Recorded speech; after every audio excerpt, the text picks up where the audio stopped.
Remember a couple of weeks ago when I reacted to the San Diego Comic-Con trailer for this show? I said this. How long have you been Okay, dead? like, where do I start with this? Like, I mentioned when Jacob Anderson, who most people know as Grey Worm from Game of Thrones, when he was first cast as Louis DuPont de Lac in Anne Rice's Interview with the Vampire, I definitely had my concerns. And I also said this. But this, in particular, I feel like this is one of those instances, just hashtag keep it white. I never thought I would ever say that in my life, but this is one of those instances where I feel like they should have did that. Yeah, well, screw that, Michael, because after watching the show, oh man, this show.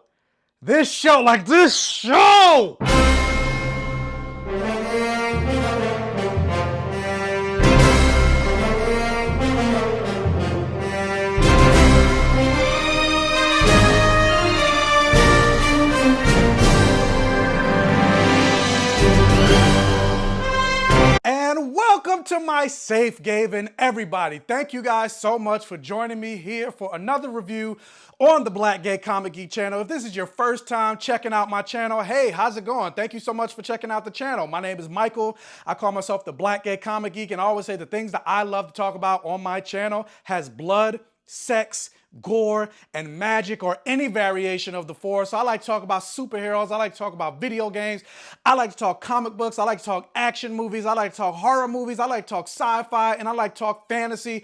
And I also love to talk about black representation and queer representation. So if that's something that you are interested in, if you love my personality, if you love my opinion, if you love what I'm talking about, do me a favor, hit that subscribe button and become one of my Safe Gaveneers here on the channel. But whether this is your first time, second time, third time, millionth time, I don't have a million videos, but still, do me a favor. You could also help me with the channel and hitting that like button. It'll help with the YouTube algorithm. It tells YouTube that this video is worth pushing out there so more eyes can get on it, so more eyes can come to my channel, so more subscribers can come to my channel. And also, as I say with every video, make sure you watch to the end for the watch time, like, share, comment, interact on this video for the all gay rhythm. So guys, we are here to talk about probably one of my most anticipated shows of the year, mostly because I was very curious of what they were gonna do with this show, especially after the casting announcement.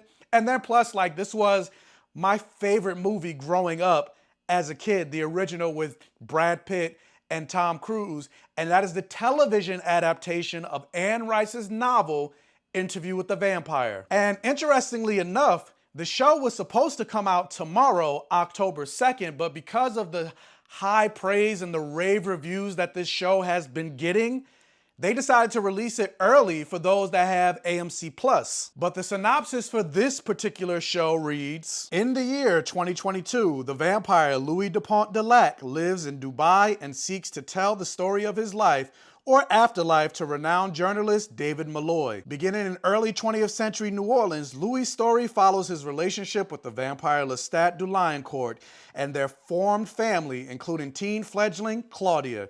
Together, the vampire family endures immortality in New Orleans and beyond. As the interview continues in Dubai, Malloy discovers the truths beneath Louis' story. And yeah, like I mentioned, this show and the original movie is based off of Anne Rice's groundbreaking novel. And as you can see, I have the book, I read the book, but it's been years since I've read this original story. And I've only read it once. So there was a lot that I was like trying to remember. I was like, is this in the book? I don't remember. Is this like I said, I've only read it once and it's been a while. And interestingly enough, because you know, Anne Rice has a whole Vampire Chronicles chronology. This is the only one I've actually read in her Vampire Chronicles books. And I heard that like the Vampire Lestat is much better than this one, but it's only because of my love for the original movie that I read this one. They didn't make a Vampire Lestat movie. But funny enough, I'm about to make it even sadder because I have the Vampire Lestat book. I just never got around to reading it. I will eventually, especially because AMC did say they want to adapt her entire Vampire Chronicles books. So it's gonna be more than just this show. And they also plan on adapting her Mayfair Witches series, which I've never read that either, and I don't have those books on my shelf. But anyway, getting into the series, this is gonna be a non-spoiler review. Thank you to AMC and AMC Plus because I was given the opportunity to see the first 3 episodes. They gave me the first 5 episodes. I just haven't got a chance by the time I'm recording this review, with me recording this review. I didn't see episodes 4 and 5 yet, but I did see 1, 2, and 3. Right now, episode 1 is the only thing that's going to be released, that was released early, and it's going to be coming out on Sunday. But before I get into that, this video is sponsored by Movie Palette. As you can see, I have a lovely palette of the 2022 The Batman movie on my wall, the Robert Pattinson Batman movie. And Movie Palette is a great site where a team of artists will take the main color scheme from every single scene of your favorite movies and put them on a palette. And you can choose different sizes of what you want the palette. And there's a wide variety of movies. Like you got Avengers Endgame, Spider-Man Into the Spider-Verse, The Matrix, Dune, Wizard of Oz, Blade Runner, Nightmare Before Christmas, which is, look at that. Like, this is gorgeous right here. They even have the 1994 Interview with the Vampire. You can put it right above your bed. You can put it in your living room, above the coffee table, wherever you decide to put it that'll match your home decor.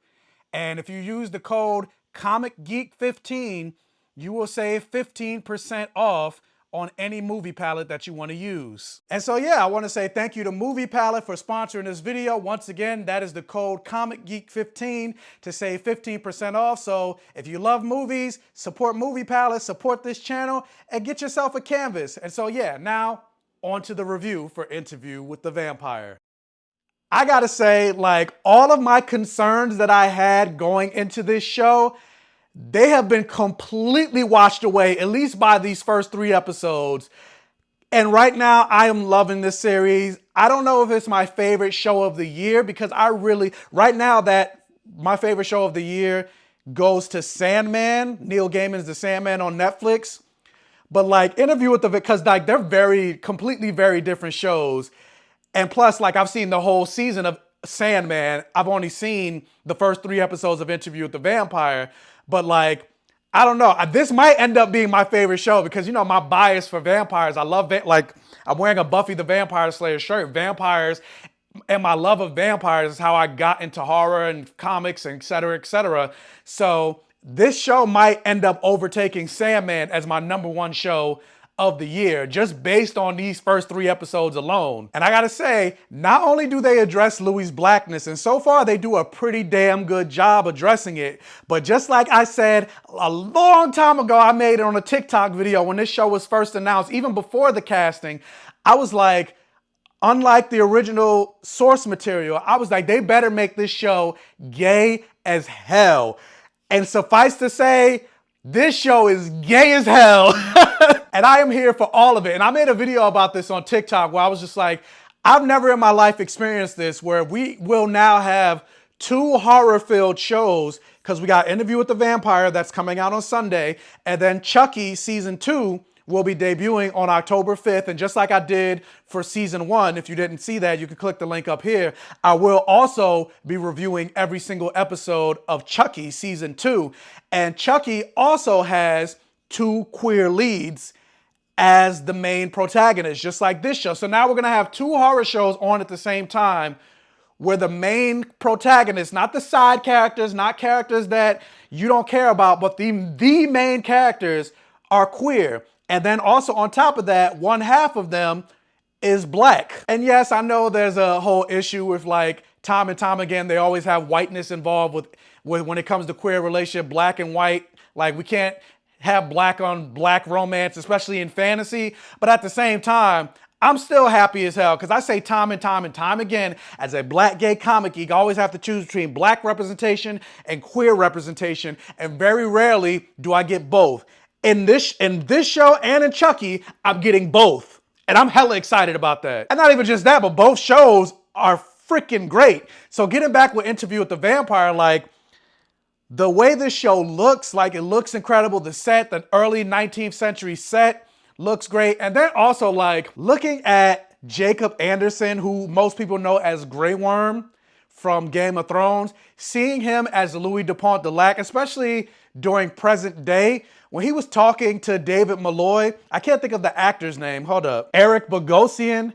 And it's not to say I didn't think this before, but like, really looking at it, like, playing Louis and putting on that vampire swag, I was just like, God damn, Jacob Anderson is like, enthrall me, baby, with those vampire eyes. Like the whole time watching, I was just like, God damn, this man is fine. And they even pay an homage to the original 1970s book, because the original book, Anne Rice's book, came out in the 70s. And this show starts where, Interview with the Vampire, David Malloy, an investigative journalist, is interviewing a vampire. But unlike the original book and then even the 1994 movie, it was his first interaction with Louis Dupont de Lac. But however, throwing an homage to the book, this is the second interview. This is the first time, or this is the second time the two of them have gotten together, because they do their interview in the 70s, but they reference like Louis didn't give the full story. He didn't give the true story because he was a different person back then. He's a different person now. Times have changed. Times have evolved. And now he's ready to actually give the real story of what happened between him and Lestat. And so he calls David Malloy back all these years later, 49 years later, to give the real story, the much gayer story of what happened between him and Lestat. And he even references, this isn't a major spoiler, he even references that now he's more comfortable in his homosexuality. And so he's different now. He's accepted himself.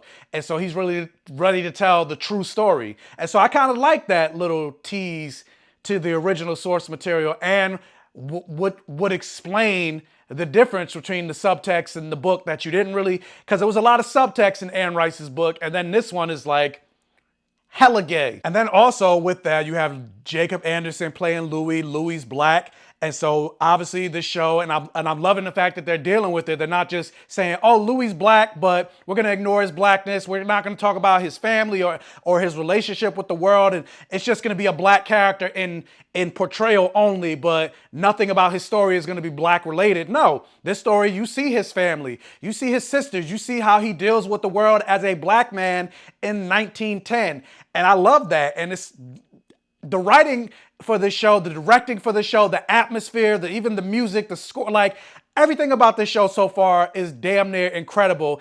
And like while watching this show, I was just smiling from ear to ear with how much and how surprised I was by how good this show ended up being. Because like I said, when I said I had my concerns, I definitely had my concerns. And I was like, there better be a bunch of, not just POC, but there better be some black people behind the scenes for the show. And when I looked up like the cast and crew, the writers and stuff, there's definitely some black people behind the scenes. Maybe not as much as I would have hoped, but they're there. And I feel like it shows, just like with Watchmen on HBO. Yeah, Damon Lindelof was the showrunner, but he still deferred to a bunch of black and brown, or particularly black voices behind the scenes. Like Regina King had a huge input with the show, and he had a bunch of black writers, and he listened to like historians and etc. to make and the craft what we saw was the masterpiece of Watchmen. And I feel like based on these first 3 episodes, I feel like the show director, Roland Jones, is doing the exact same thing, because there was literally a moment in the show,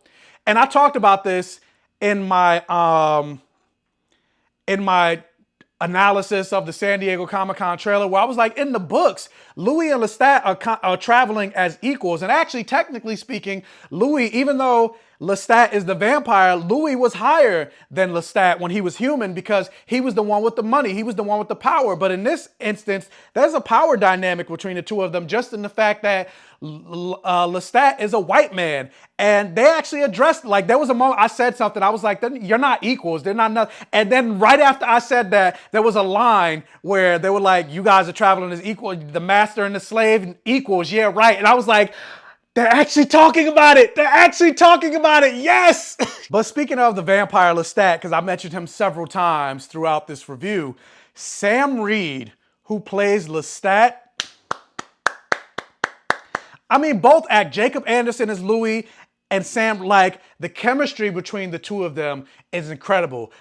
Him playing Lestat is incredible. Like, Tom Cruise, who? And then also something that they do that they didn't do in the original movie, because Lestat, the Lion Court, Lestat is French.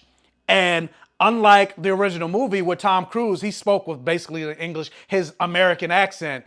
But Sam Reed actually speaks with a French accent. Sam Reed actually plays Lestat as if he just came from France to America. And just the chemistry and the sexiness and the charm that you feel between the two of them, like, it is incredible. And you can see why Louis ended up falling for Lestat and why Lestat ended up falling for Louis. Like, again, and it's just, again, like I said, it's just so gay, and I love this show so far. And the great thing about this show, to throw some little shade to Marvel, is like, there's only 8 episodes of this show, or of this season, 8 or 9 episodes. And I think the pacing is on, because you know, with it being a show as opposed to a movie, there's time for it to breathe and for you to tell a little bit more character story. But at the same time, there's only 8 episodes. So you have to allow your characters to breathe, but you still have to move and keep the story going. And so I think this show so far is doing a great job with that, unlike something like the MCU that has, like, She-Hulk has 9 episodes and you're letting your characters breathe, but you're letting her breathe too much. Or like Falcon and Winter Soldier only had 6 episodes, and there were still episodes where you're just like, we don't have time for this. Like, keep it moving. There was never a moment in these 3 episodes that I saw where I felt like that. And like, speaking of, you know, I always say the things I love to talk about on my channel has blood, sex, gore, and magic, and black representation and queer representation. Like, this show has all of it. The blood, sex, gore, and magic. This show is violent. This show is bloody. It's definitely rated R. It has the black representation, it has the queer representation, like, and it's good, and it's vampires, which I love vampires. Like, oh, this show is so good so far. Like, I am excited. I'm excited to watch the rest. I can't wait. And like, speaking specifically of episode 1, that final monologue, that final moment that happens at the end, I'm not going to say who gives the monologue, I'm not going to say what happens at the end, but man, that was a way to end that first episode. That is how you do a premiere episode. Like, I don't like to rate shows before I finish the whole season, but I want to already come out and say this is a blockbuster. Like, Jesus Christ. But I'm done talking. I'm done ranting. I'm not going to say enough because, you know, non-spoiler review. But the question is, have you guys already seen, did you already see Interview with the Vampire? What did you think about it? How do you think this compares about the original show? Are you fans of Anne Rice's Vampire Chronicles? Did you read the books? Do me a favor, leave all your comments in the comment section below. Make sure you watch, like, share, comment, interact on this video for the all gay rhythm. And it's one of your first time checking out one of my videos, please check out the other videos on my channel. And if you like what you see, please subscribe for more and hit that bell notification button so you're alerted every single time I post a new video. And tell your friends, families, and neighbors about my channel to help me continue to grow. And guys, I will more than likely drop a spoiler review for episode 1. So again, hit the bell notification button, be on the lookout for that. And as always, I will catch you guys next time.